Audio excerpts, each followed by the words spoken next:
Chairman ka Meghalaya State Health Advisory Board ubadai ru MLA ka nongpo uba Mayralborn Syiem ulapan pau ba ka Jingïatrei Pyrshah ya ka jingdi Drok hab man sedang naman la kawai pakawai ka longyeng ki jaka ka snong ka thau bat ka district khanang banla man te lakam ya ka ni ka jing sapriang ka jing sneu ka ba shirkai da ka ba sngotieng ya ka jing kiu jong ka jingma na udrak ha ka jila Syiem ulaong bala penlong ya ka jingelang bat ki bor sin shar snong bat ki program pin sngotu ha ki kerdan paper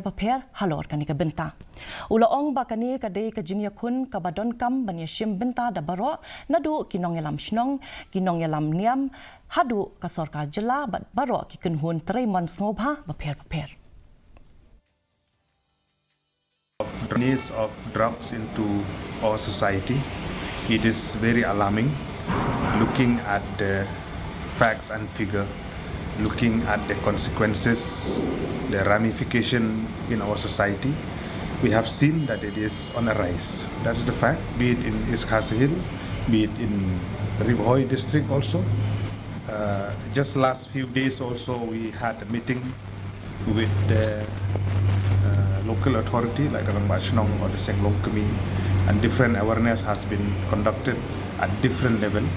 And this is a concern that we collectively have to fight. It is not that myself alone I can do or only the Rambachnong can do, but it is a collective effort of each and everyone, all concerned, to fight together. Layo ban saylut ya Baroh nyau teliki met yap jong